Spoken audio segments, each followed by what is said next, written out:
Halo semuanya, Assalamualaikum warahmatullahi wabarakatuh. Perkenalkan, saya Nabila Febiani dengan NIM 20210124 dari Program Studi Pendidikan Bahasa dan Sastra Indonesia IKIP Siliwangi.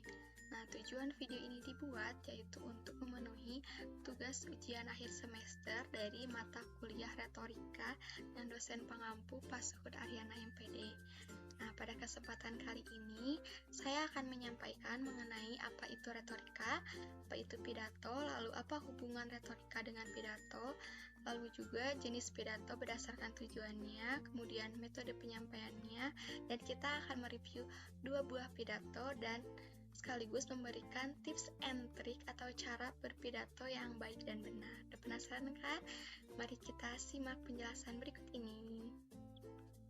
Nah, yang pertama kita akan mulai mengenai apa itu retorika. Nah, retorika ini berasal dari bahasa Inggris yaitu retorik dan bersumber dari bahasa Latin yaitu retorika yang berarti ilmu berbicara.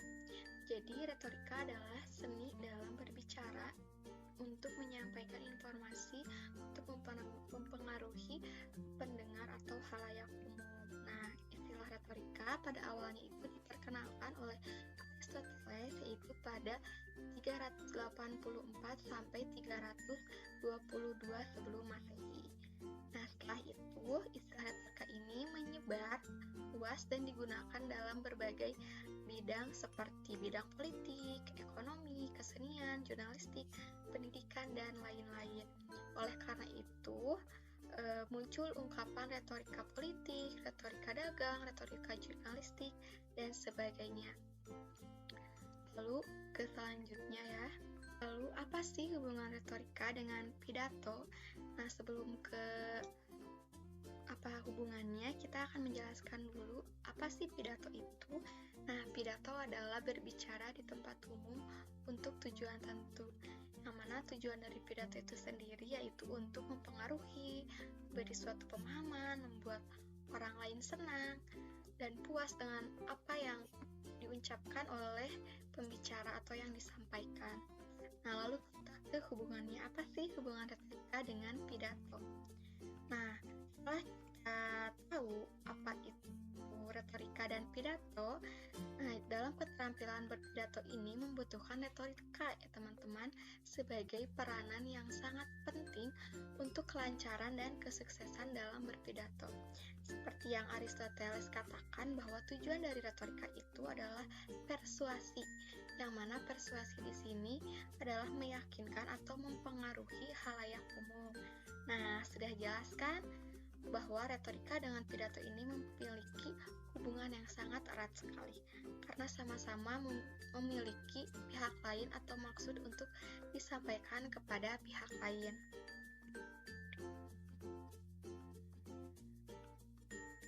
Nah, selanjutnya kita ke pidato berdasarkan tujuannya. Nah, pidato berdasarkan tujuannya ini dibagi menjadi 3. Ada pidato informatif, pidato persuasif, dan pidato rekreatif. Nah, pidato informatif ini bertujuan untuk menyampaikan informasi kepada halayak, yang mana halayak di sini diharapkan untuk mengetahui, mengerti, dan menerima informasi tersebut. Jadi biasanya pidato informatif ini bersifat formal dan juga dikatakannya oleh orang-orang yang berkepentingan khusus. Lalu yang kedua itu ada pidato persuasif. Nah, pidato persuasif ini bertujuan untuk mempengaruhi pendapat, sikap, sifat, dan tingkah laku audiens. Yang mana pidato persuasif ini biasanya untuk mengajak kepada audiens atau halayak umum apa yang telah disampaikan itu, misalkan pidato tentang membuang sampah. Nah, si pembicara itu mengajak bahwa kita tidak boleh membuang sampah sembarangan. Lalu yang ketiga itu ada pidato rekreatif. Nah, pidato jenis ini tuh biasanya tuh ringan, tidak mempunyai tujuan tertentu, seperti pidato informatif atau persuasif ya, ini berbeda. Namun pidato rekreatif ini adalah jenis pidato yang paling sukar dilakukan karena bukan hanya memerlukan keterampilan berbicara, namun juga kecerdasan. Nah, biasanya pidato rekreatif ini itu sifatnya menghibur, jadi bukan hanya untuk menyampaikan informasi atau mengajak, tapi juga harus memberikan kesan menyenangkan kepada halayak. Seperti itu. Nah, selanjutnya kita ke pidato berdasarkan metode penyampaiannya. Nah, ini dibagi menjadi 4 metode. Yang pertama ada metode impromptu, manuskrip, menghafal, dan extemporer. Yang pertama itu ada impromptu. Metode penyampaian ini tanpa persiapan khusus. Jadi biasanya metode impromptu ini langsung gitu, dadakan, dengan penyampaiannya tidak ada khusus gitu, tidak menggunakan persiapan khusus. Nah, yang kedua ini ada metode manuskrip atau metode naskah, yang mana dalam metode naskah ini pembicara membacakan pidato bagi halayak. Metode naskah ini aman digunakan dalam situasi yang menuntut ketepatan waktu dan kata-kata yang dipakai. Jadi biasanya metode manuskrip ini dibaca gitu teman-teman, yang mana sudah mempunyai persiapan gitu. Jadi saat berpidato dia bisa membaca naskahnya. Lalu yang ketiga ini ada metode menghafal. Nah, seperti metode menaskah, metode menghafal juga digunakan bila isi pembicaraannya menyangkut kasus-kasus politik yang sensitif atau bila waktu yang ada sangat terbatas. Nah, metode menghafal ini juga mengharuskan penyampaiannya menulis bahan pembicaraan kata demi kata dan menghafalnya dengan baik. Pembicara kemudian biasanya diperagakan dengan gerakan tubuh, ekspresi wajah, dan lenturan suara yang sesuai. Nah, metode menghafal ini biasanya kita suka menghafal poin-poin apa saja sih yang akan disampaikan saat berpidato itu agar lebih mudah menyampaikannya. Lalu yang keempat ada metode extemporer. Nah, penyampaian extemporer ini menuntut persiapan yang menyeluruh, yang mana mengingat gagasan pokok serta urutan kemunculannya dan barangkali menghafal beberapa kalimat pertama dan kalimat terakhir dari pembicaraan, tetapi tidak ada keterikatan yang kaku dalam pemilihan kata-kata. Ini adalah metode yang baik untuk digunakan dalam pembicaraan di muka umum. Nah, seperti itu. Nah, setelah tadi kita sudah menyimak apa itu retorika, apa itu pidato, apa hubungannya retorika dengan pidato, lalu apa saja jenis penyampaian pidato, lalu apa juga metodenya. Nah, di sini kita akan mereview pidato dari Cinta Laura, yaitu di acara aksi modernisasi beragama yang digelar oleh Kementerian Agama Republik Indonesia. Nah, pidatonya ini menuai pujian dari Menteri Agama yaitu Yakut Khalil Qoumas yang mengaku nyaris menangis saat mendengarnya.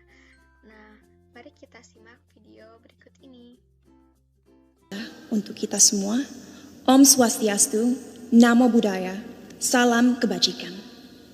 Yang terhormat Pak Yakut Khalil Qoumas, Menteri Agama Republik Indonesia. Yang terhormat Pak Nadiem Makarim, Menteri Pendidikan, Kebudayaan, Riset, dan Teknologi Republik Indonesia. Yang terhormat Pak Muhammad Tito Karnavian, Menteri Dalam Negeri Republik Indonesia, yang hari ini diwakili oleh Dirjen Polpum Bapak Dr. Bahtiar Masters of Science. Yang terhormat Pak Muhammad Ali Ramdhani, Dirjen Pendidikan Islam. Dan yang terhormat Pak Yandri Susanto, Ketua Komisi 8 DPR RI.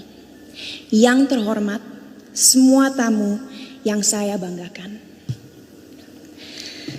Sungguh sebuah kehormatan bagi saya diundang malam ini untuk mewakili generasi muda Indonesia dalam mengekspresikan opini kami mengenai moderasi beragama.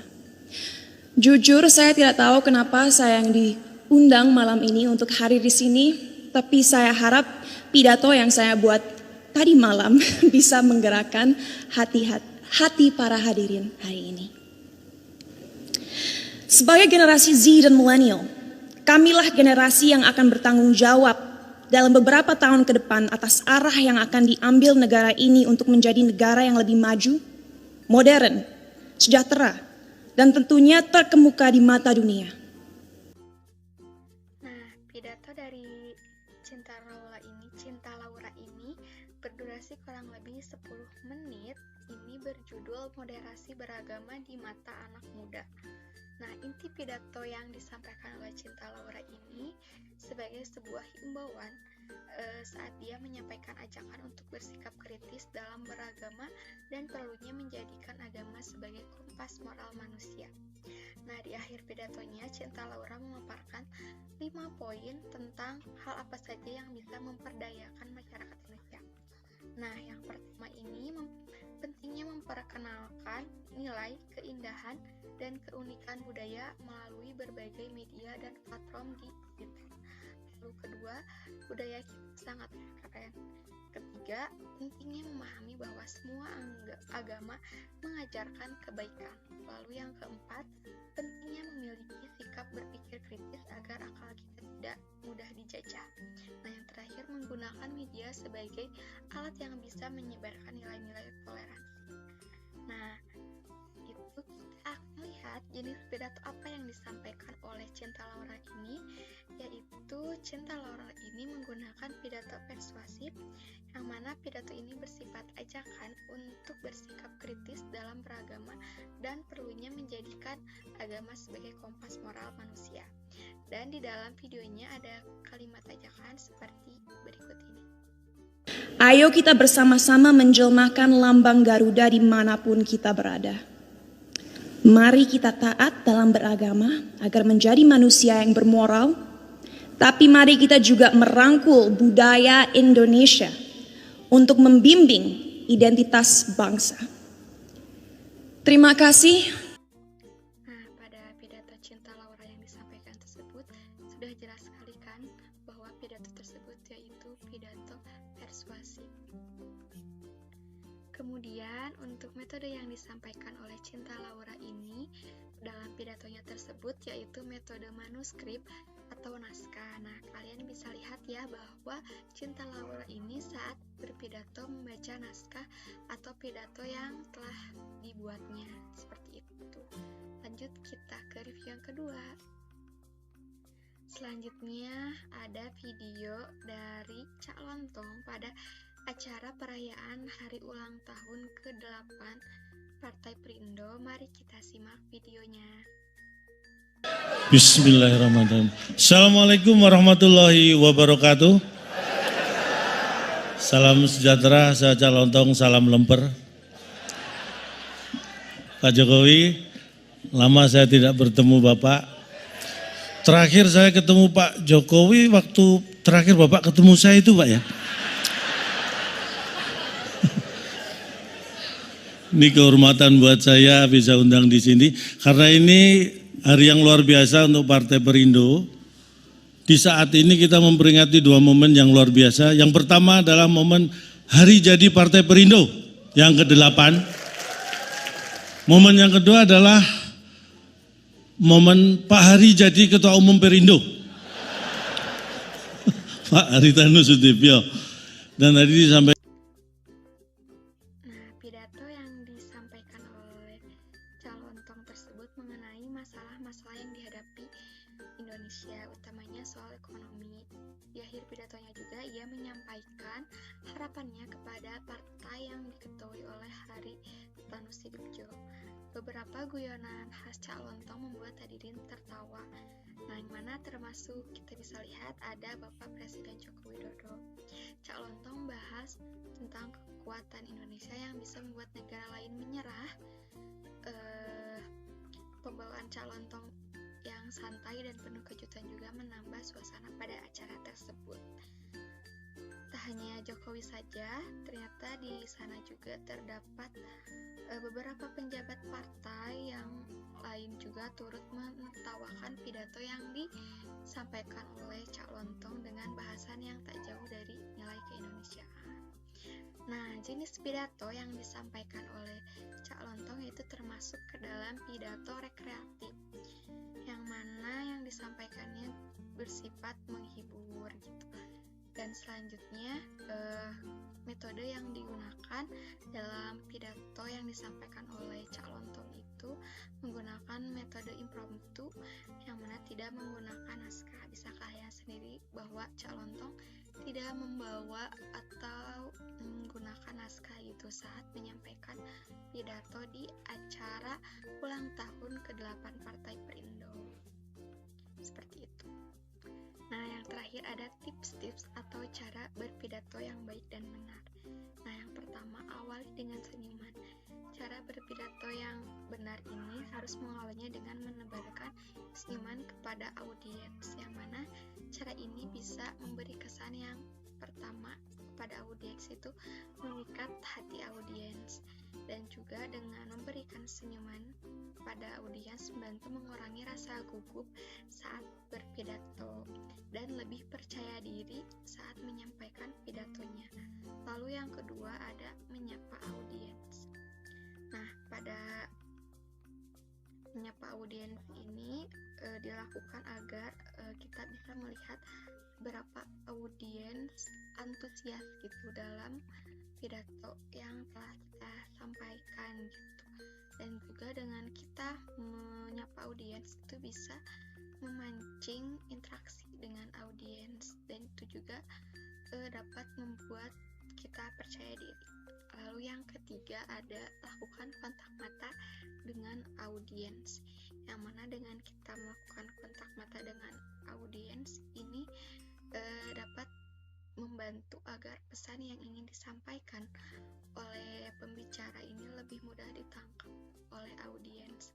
Dengan melakukan kontak mata juga kita dapat bisa melihat audiens memperhatikan kita saat berpidato atau tidak, dan kita juga bisa pembicara seolah-olah sedang diajak berdiskusi gitu.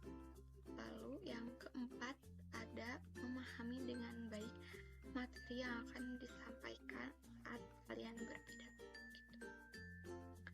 Karena dengan kalian memahami materi dengan baik itu bisa menumbuhkan rasa percaya diri kalian saat menyampaikan pidato yang telah kalian buat gitu. Dan juga dengan kalian memahami materi itu juga dapat memberikan wawasan dan pengetahuan kepada audiens gitu. Dan juga yang kelima ini ada berpidato dengan suara lantang. Apa sih harus suaranya tuh dengan lantang? Karena itu bisa menarik perhatian audiens dan menunjukkan kepercayaan diri sang pembicara gitu. Jadi suara lantang ini saat berpidato diperlukan agar pidato yang disampaikan bisa terdengar dengan jelas oleh audiens dan yang ingin disampaikan juga tersampaikan kepada audiens, seperti itu. Nah, 5 tips tadi bisa kalian lakukan saat kalian akan berpidato. Nah, mungkin itu saja yang dapat saya sampaikan. Terima kasih yang sudah menonton dan telah menyimak video ini dengan baik. Semoga video ini dapat bermanfaat. Sekian dari saya. Mohon maaf apabila ada penyampaian yang kurang. Terima kasih. Wassalamualaikum warahmatullahi wabarakatuh.